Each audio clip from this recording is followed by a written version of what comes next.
একটা এমপির মাথার উপরে যে কত কাজ, এখন আমার মাঝে মাঝে মনে হচ্ছে এই ট্রেনিং 2 দিন নিয়ে যে মমতাজ করতো কি করে। আমার মনে হয় মমতাজ এসব কিছু জানেও না, ও খালি গান বলা ছাড়া ওর কোনো কাজ নেই। কিন্তু আমাদের তার গান বলার কোনো সিস্টেম নেই, আমাদের কাজ করা লাগবে, পড়া লাগবে এবং ওগুলো সব উপস্থাপন করা লাগবে। আর বিরোধী দলের সময় ফলোরগুলো আরো বেশি দেওয়া হয়। ওখানে 1 মিনিট সংসদ চলছে বাংলাদেশের 19,000 টাকা খরচ। সেই টাকাগুলো তো সব আপনাদের। এই টাকার মূল্যায়ন করা দরকার এবং এই টাকার যেন হক আদায় করতে পারি। আমি আমার আসন নিয়ে, আমার কুষ্টিয়া জেলা নিয়ে দেশের এবং আন্তর্জাতিক বিষয় যেগুলো আসবে সব নোট করে আপনাদের পরামর্শ নেব। এই এলাকায় যারা আছে আমার এই আসনের ভেতরে, এই জেলার ভেতরে, যেহেতু আমরা 3 জনই এই জেলায় জামাত ইসলামের এমপি, আর একজন আছে আমাদের রেজা বাচ্চু ভাই, উনি বিএনপি থেকে, ওনার সাথেও পরামর্শ করে আমরা কুষ্টিয়াকে সাজাতে চাই। যেভাবেই হোক চেয়ার পেয়েছি, এইটাই আনন্দ। এটা কি আনন্দের বিষয়? এই এরকম যত বিষয় দুনিয়ায় আছে মানুষ পেতে পারে, আল্লাহ পাক বলেন সব কিছুর তুলনায় হুয়া খায়রুম মিম্মা ইয়াজমাউন, সব এক জায়গায় করলে যা হয় তার চাইতে বড় দয়ার প্রমাণ দেখিয়েছি আমি কোরআনে কারিম নাযিল। অন্তত দুনিয়ায় কিচ্ছু যদি না পাই, কোরআন কেন্দ্রিক জীবনযাপন যদি আপনার হয়, আপনি মনে করবেন যে আপনি অনেক কিছু পেয়েছেন। 2 নম্বরে রহমতের নাম আমরা পেয়েছি বিশ্বনবী মুহাম্মদুর রাসূলুল্লাহ। ওমা আরসালনাকা ইল্লা রাহমাতাল লিল আলামিন, গোটা পৃথিবীর জন্য রহমত করে আল্লাহ পাঠিয়েছে, কথা বলেন নাই? তাহলে আলামিন বহু বছর, যত জগৎ আল্লাহ বানিয়েছেন, যত সৃষ্টিকুল আছে, যেখানে আল্লাহর বিধান চলে, আল্লাহর ক্ষমতা যেখানে যেখানে আছে, ওই জায়গার জন্যই মুহাম্মদুর রাসূলুল্লাহ হচ্ছেন রহমত। তাহলে আল্লাহর ক্ষমতা আমাদের উপরে তো নেই নাকি? বাংলাদেশের উপরে আল্লাহর ক্ষমতা আছে। উনি যদি এখন ইচ্ছা করে যে অন্তত এই দেশটা একটু গরম করে দেব, এই যে সূর্য উঠেছে এটার সেলসিয়াস যদি একটু বাড়িয়ে দেয়, আপনি টিকতে পারবেন বাংলাদেশে? সৌদি আরবে এখন 49 ডিগ্রি সেলসিয়াস চলছে। এখন যদি আপনি এই দেশে এরকম 52, 55 চলে আসে, মাটি পুড়ে তামা হয়ে যাবে। এমনকি এই যে রড যে পিসের রড, এটা গলি করে পড়বে, বাইরে থাকলে আপনার পায়ে ফোসকা পড়বে, মাথার মগজও গরম হয়ে যাবে। আল্লাহ পাকের ক্ষমতা এখনো আছে, উনি দেখাচ্ছেন না শুধু তাই। এই জন্য যেখানে ওনার ক্ষমতা চলে ওই জায়গার জন্যই মুহাম্মদুর রাসূলুল্লাহ হচ্ছেন রহমত। তাহলে শুধু কি আমাদের কুষ্টিয়া জেলা, শুধু বাংলাদেশ, যত এরিয়া আছে সব কিছুর জন্য। 3 নম্বর রহমত মানুষের জন্য তার মা আর বাবা। আমরা এই 2টা রহমতকে যারা পেয়েছি তারা যেন কাজে লাগায়, নষ্ট না করি, তাদের হক যেন আদায় করি, আমাদের আখেরাত আমরা তৈরি করে নিতে পারি। আমি মা বাবার সাথে সম্পর্ক এতটুকু পর্যন্ত থাকবে। হ্যাঁ, নেককার যদি হন উভয় সন্তানাদি এবং মা বাবা, কিয়ামতের দিন আপনারা একসাথে থাকতে পারেন। কিন্তু একজন যদি নেককার হয়, আপনি যদি হতে না পারেন, চোখ বন্ধ হওয়ার পরে আপনার সাথে তার সম্পর্ক শেষ। কোন সম্পর্ক তার সাথে আপনার আর বাকি থাকবে না। ফাইদা নুফিখা ফিস-সূর ফালা আনসাবা বাইনাহুম ইয়াওমাইযিন ওয়ালা ইয়াতাসাআলুন। সিংগায় ফৎকার দেওয়ার পরে পৃথিবীর মানুষের কোনো সম্পর্ক ঠিক থাকে না, সব কাট হয়ে যায়। এমনকি কেউ আপনাকে জিজ্ঞাসা করবে না যে এই যে ইয়াসির আপনাদের ইমাম, উনি যদি নেককার হয়, ওনার বাবা মা যদি নেককার না হয়, কিয়ামতে যেহেতু আর ওনারা একসাথে থাকতে পারবেন না। ওমতাজুল ইয়াওমা আইয়ুহাল মুজরিমুন, আল্লাহ ঘোষণা দেওয়ার পরে ওনার থেকে ওনার মা বাবা সন্তানাদি আলাদা হয়ে যায় না, একসাথে আর থাকা যাবে। যারা পাপিষ্ঠ তারা আমার নেককার বান্দাদের সাথে থাকতে পারে। সুতরাং আলাদা যদি হয়ে যায়, এখন আর আমার সম্পর্কে জিজ্ঞাসা করবে না যে ইয়াসির নামে আমার একটা ছেলে ছিল, বা এরকম ফাতেমা নামে আমার একজন মেয়ে ছিল, এ কথা সে আর জিজ্ঞাসা করবে। আমি আবার বলছি, সূরা তুরের ভেতরে আছে, যদি আপনার সন্তানাদি এবং পরিবারস্থ লোক নেককার হয়, সবাই যদি জান্নাতি যেতে পারে, তাহলে একে অন্যের সাথে সাক্ষাৎ হবে এবং দেখা করবে, এক জায়গায় থাকতে হবে। কিন্তু একজন নেককার একজন বদকার হলে আপনার এই দুনিয়ার সম্পর্ক শেষ, এরপরে আর কোনো সম্পর্ক আপনার সাথে থাকবে না। এটা বুঝেছেন কিনা বলে? তাহলে আমার মা বাবার সাথে আমি যে ভালো ব্যবহার করব, এটা নেককার হোক আর বদকার হোক, তাদের সাথে দুনিয়ার এই জীবন পর্যন্ত আমার আচরণ ভালো করা লাগবে। এই কারণে, কারণ তার সাথে ভালো ব্যবহার করা, তার হক আদায় করা, এর মাধ্যমে আমার আখিরাত তৈরি হবে। কথা বুঝেছেন? এ পর্যন্ত আমি আমার স্ত্রীর সাথে ভালো ব্যবহার করি এই জন্যই যে এই ব্যবহারটা দিয়ে আমার আখিরাতের পুঁজি তৈরি হয়। তাছাড়া যদি আমার আখিরাতের কিছু তৈরি না হয়, তো ওই একটা মেয়ে লোক, রাস্তায় তো কত মেয়ে লোক আছে, তার সাথে ব্যবহার করা, ভালো ব্যবহার আর অন্যের সাথে ব্যবহার করা জিনিসটা একই। আমার স্ত্রীর হক আমি আদায় করছি কেন? কারণ তার সাথে যে একটা আক্ত হয়েছিল আল্লাহর নাম নিয়ে, এটা যেন আমি আল্লাহকে ভয় করে সম্পর্কটা ঠিক রাখি, এবং দুনিয়ার এই ব্যবহার দিয়ে আমার মরণের পরে যে জীবন তৈরি হবে তার জন্য যেন পাপেহ তৈরি হবে। আমি আশা করছি আপনি বুঝে ফেলেছেন। তাহলে পৃথিবীর সবচাইতে 3 নাম্বার রহমতের নাম মা আর বাবা। আমি 17 তারিখে, ফেব্রুয়ারির 17 তারিখে শপথ নিয়েছি সংসদ সদস্যের। এরপরে 18-19 আমরা ট্রেনিংয়ে ছিলাম এমপিতে। আমাদের ট্রেনিং দিয়েছে যে কিভাবে কি করা লাগবে, ব্যক্তি, পরিবার, সমাজ এবং রাষ্ট্র এবং আইন প্রণেতা হিসাবে একজন কি কি ভূমিকা রাখা লাগবে দেশের জন্য, সংসদে, সংসদের বাইরে, বিরোধী দল বলেন, সরকারি দল বলেন, সবাইকে ট্রেনিং দেওয়া হয়েছে। আমরা ওই অনুযায়ী কাজ করবো। আমার কথা ছিল 3 নাম্বার রহমতের সাথে আমাদের অনেকে ভালো ব্যবহার হচ্ছে না, তাদের হকগুলো আমরা অনেকে আদায় করতে পারছি না। আশা করছি এটা আপনি স্মরণে রাখবেন। সবচাইতে বড় রহমত কোরআন, 2 নম্বরে নবীজি, 3 নম্বরে মা আর বাবা। 3টাই আমরা পেয়েছি না পাইনি? খুশি হয়ে বলেন আলহামদুলিল্লাহ। রমজানুল মোবারক কি উদ্দেশ্যে এসেছে এটা গত সপ্তাহে বলেছি কিনা জানি না।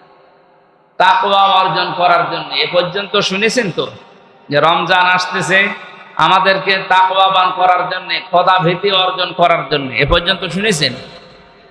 খোদা ভীতিটা কি? এটাকে ত্রিমোহনী বাজারে কিনতে পাওয়া যায়। এটা কিভাবে অর্জন করা লাগে আর কাকে কাকে আসলে তাকওয়া বলে, খোদা ভীতি বলে, ওইটা আজকের আয়াতে আছে। আমরা এগুলো আলোচনার মাধ্যমে নিয়ে আসতেছি। সূরা মায়েদা এর বাংলা অর্থ হচ্ছে পরিবেশিত খাবারের টেবিল, আর একটা অর্থ হচ্ছে দস্তরখানা। সূরা মায়েদার 120টা আয়াত আছে, আমরা মাত্র একটা আয়াত পড়েছি, 8 নম্বর আয়াতটা। এমন কিছু তথ্য এর ভেতরে আছে যেগুলো আপনি এর আগে শুনেছেন কিনা জানি না। আপনার কাছে আশা করছি নতুন মনে হবে এবং আমল করতে আপনি সচেষ্ট হবে ইনশাআল্লাহ। মায়েদা মানে কয়টা অর্থ বললাম? খাবার, পরিবেশিত টেবিল আর দস্তরখানা। কেন এই কথা বলা হয়? তাম পৃথিবীতে আল্লাহ মানুষের জন্য খাবারের টেবিল বানিয়েছে। আপনি দেখেন পৃথিবীর জমিনটা একেবারে খাবারের টেবিলের মতো আল্লাহ ছড়িয়ে ছিটিয়ে রেখেছে। আমাদের দেশটা তো আরো বেশি, যেখানেই কিছু রাখবেন সেখান থেকে খাবার তৈরি হবে। 2 নম্বরে এর একটা অর্থ ফজিলত। কোন মানুষ যদি দস্তরখানা বিছিয়ে খাবার খায়, যদিও এটা অনেকে দাম দেয় না, গুরুত্ব দেয় না, আধুনিক যুগ, এখন দস্তরখানা চলে, টেবিলের উপরে হলেও আপনি পেড়ে নিন। যদি কেউ দস্তরখানাটা বিছিয়ে নেয়, হ্যাঁ, একটা গামছা বিছিয়ে নেন, একটা কাপড় বিছিয়ে নেন, একটা পলিথিন বিছিয়ে নেন, যাই নেন, যেন সুন্নত মনে করে দস্তরখানা বিছিয়েছেন এটা মনে হয়। এ পর্যন্ত বুঝেছেন কিনা বলেন? এই ছোট্ট একটা আমলের দ্বারা নবীজি বলেন, মান তামাসসাকা বিসুন্নতি ইনদা ফাসাদি উম্মতি ফালাহু আজরু মিয়াতি শাহীদ। আমার উম্মতের যখন দুরবস্থা চলে, এই সময় যদি একটা আদনা মরা সুন্নাত কেউ চিন্তা করতে পারে, তার আমল নামায় 100 গলা কাটা শহীদের সওয়াব দেওয়া। একজন শহীদের সওয়াব পেলেই তো আপনি জান্নাতি, অথচ 100 গলা কাটা শহীদের সওয়াব নিয়ে দেওয়া যাবে। আল্লাহ যেন এই যে মরা সুন্নত, অনেকের পরিবারে এটা নেই, আধুনিক পরিবারে তো নেই। আমাদের গরিব পরিবারে কিছু কিছু মানুষ আমরা মানি, স্ট্যান্ডার্ড পরিবার যারা আছেন, আধুনিক বলে দাবি করেন, সবাই যেহেতু আমরা আল্লাহর বান্দা, নবীর উম্মত, আমরা যারা ইসলাম ধর্ম মেনে চলতে চাই, সূরা মায়েদার ব্যাখ্যা থেকে বলছি, এই ছোট্ট আমলটা আজকে থেকে বাদ দেবেন। কেউ যদি এখানে পড়ে যাওয়া খাবার তুলে খেতে পারে, যদিও নিজের কাছে ছোট মনে হয়, হযরত ওমর রাদিয়াল্লাহু তাআলা আনহু একবার দস্তরখানার খাবার তুলে তিনি খাচ্ছিলেন। আধুনিক জায়গা যেহেতু, ওই জায়গায় বিভিন্ন রাষ্ট্রের প্রধানরা এসে খাবার খাচ্ছিল, তারা সবাই চোখ মোটা করে তাকিয়ে হা করে আছে, যে একটু আনকালচার মনে হচ্ছে। উনি বললেন যে এই যে হমাকা মানে নির্বোধ, এই নির্বোধদের জন্য, অথবা সোফাহা, হমাকা শব্দটা হাদিসে আছে, যে এই নির্বোধদের জন্য আমি নবীর একটা সুন্নত কি ছেড়ে দেব? আমি তো এর ফজিলত জানি। এই যে আমি আঙ্গুল দিয়ে চামিচ দিয়ে না খেয়ে, সামর্থ্য যদি না থাকে তখন চামিচ দিয়ে খা, কিন্তু সামর্থ্য থাকলে আঙ্গুল আল্লাহ বানিয়েছেন খেলা করার জন্য, খাবার খাওয়ার জন্য। সুতরাং এটা দিয়ে খাওয়াই উত্তম এবং ভালো। আমি এই আঙ্গুল দিয়ে তুলে ফেলে যেগুলো পড়ে আছে, এই খাবারগুলো তুলে ফেলার কারণে আমার দিকে হা করে আছে মানুষ, একটা আলাদা দৃষ্টিতে তাকাচ্ছে। আমি এই নির্বোধদের জন্য নবীর একটা আদর্শ সুন্নাত তো বাদ দিতে পারি না। আমি এর ফজিলত জানি। এখান থেকে খাবারটা কেউ যদি তুলে খেতে পারে, সে জান্নাতের হুরদের দেড়মোহর আদায় করে দেয়। আপনি জান্নাত পাবেন কিনা সে গ্যারান্টি আছে? বলেন বলেন।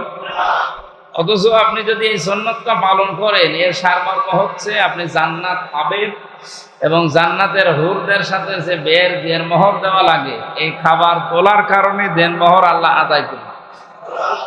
তার মানে আমি আশা করছি এই সুন্নাতটা আমরা কেউ যেন না ছাড়ি। অন্য কোনো কাজে জান্নাত পাবো কিনা আমি জানি না, এই কাজে যেহেতু একটা ফজিলত পেলাম যে জান্নাতের হুরদের দেনমোহর শোধ হবে, জান্নাতই যদি না পায় তো হুর পাবো, আর হুর যদি না পায় তো দেনমোহর কিসে? সুতরাং এই আমলটা করলে আমাদের বিশ্বাস, আমরা আশা করছি জান্নাতের হুরদের যে দেনমোহর, এটা আল্লাহ শোধ করে। যে আপনি যখন ক্ষমতায় ছিলেন না, তখন আপনার উপরে জুলুম, অত্যাচার, নির্যাতন যারা করেছে, আপনি এখন ক্ষমতা পেয়ে তাদের উপরে জুলুম, নির্যাতন, অত্যাচার করে যেন সীমা লঙ্ঘন করবেন। কথা বুঝেছেন কিনা আমি জানি না। যতটুকু অত্যাচারিত হয়েছিলেন আপনি অতটুকু প্রতিশোধ নিতে পারেন, এটা কোরআনে আছে। এটা সূরা শুআরা সূরার ভেতরে আছে যে যতটুকু আপনি অত্যাচারিত হয়েছেন এতটুকু আপনি প্রতিশোধ নিতে পারেন। তো না নেওয়াই ভালো, যদি মাফ করে দিতে পারেন এটা উত্তম। আর যদি একেবারেই আপনি পারছেন না, আপনার মন বলছে না আমি এক ঘা খেয়েছি, আমি এক ঘা দেব যদি ক্ষমতা আসে, কিন্তু কারো প্ররোচনায় পড়ে, কারো ওই যে বাংলায় বলে কারো ফোঁস শুনে, এটা বোঝেন তো? অনেকে ফোঁস শোনে না, বাংলায় কি বলে? ওস্কানি, পাম। বাংলায় আরো শব্দ আছে, এখন দেখা যাচ্ছে এমন এমন শব্দ আমার মামা বলবে, বলার মতো না। ওস্কানি, পাম, আরো যা আছে, এই সমস্ত কিছু শুনে যেন আপনি কারো উপরে প্রতিশোধ নিতে গিয়ে আপনি সীমা লঙ্ঘন করবেন। এটা আমাদের এই 18 মাসে হয়েছে না হয়নি? নাম ধরা লাগবে মুরব্বি? হ্যাঁ হয়েছে। আল্লাহ এটা নিষেধ করছে যে তোমরা কারো পরচিত হয়ে পামে পড়ে বা কারো কথা শুনে কোন জাতির উপরে, কোন দলের উপরে, কোন ব্যক্তির উপরে যেন অবিচার করো না। তোমার উপরে যতটুকু হয়েছে ততটুকু পর্যন্ত করতে পারো, এর উপরে যেন করতে যেও না। আলা আল্লাহ তাআদিলু, ইয়াদিলু, তোমরা ন্যায় বিচার করো। হুয়া আকরাবু লিত-তাকওয়া, এইটাই তাকওয়ার নিকটতম পন্থা। আত্তাকুল্লাহ, আল্লাহকে ভয় করো। ইন্নাল্লাহা খাবীরুম বিমা তা'মালুন, নিশ্চয় তোমরা যা করো আমার আল্লাহ সব জানে। এটা আমার বাংলা অর্থ ছিল। এবার আমরা একটু ব্যাখ্যার দিকে যেতেছি। আমি আয়াত থেকে যতগুলো তথ্য নোট করেছি, এখানে তো 2 ঘন্টার ব্যাপার যত নোট করা আছে, কারণ এই 2 দিনের ট্রেনিংয়ে অনেক কিছু পেয়েছি আমরা। একটা দারসুল কোরআন ছিল, দারসুল হাদিস ছিল, এখান থেকে যতগুলো তথ্য পেয়েছি আমি আজকে আরো যোগ করেছি। কালকে শুনলাম নামাজ আমার নাকি 6 রাস্তার মোড়ে, হঠাৎ করে ঘুরে এখানে চলে এসেছে। আপনারা আবার রাগ করেননি তো? এর ঐতিহাসিক যে সমস্ত প্রেক্ষাপটগুলো আছে তার ভেতর অন্যতম হচ্ছে 6ষ্ঠ হিজরির শেষে 7ম হিজরির শুরুতে সূরা মায়েদা এটা নাজিল হয়। তখন রসুলের নেতৃত্বে একটা নতুন ইসলামী রাষ্ট্র পরিচালিত হচ্ছিল। কথা বুঝতেছেন মনে হয়? নবীজির নেতৃত্বে একটা নতুন ইসলামী স্টেট, তার মানে মদিনা পরিচালিত হচ্ছিল। দিন দিন পরিস্থিতি উত্তপ্ত করে ফেলছিল এলাকায় যারা বসবাস করে তারা। আমাদেরও মনে হচ্ছে 18 মাসের সাথে এই আয়াতটার মিল আছে। আপনি যদি বুঝে থাকেন, আর যদি ওই অনেকের মতো হন, তাহলে আপনার মাথায় কুড়াল দিয়েও বোঝানো যাবে। আপনি হয়তো বুঝে ফেলেছেন নাকি? হ্যাঁ, ঠিক আছে, আপনি তো বুঝবেন। এখানে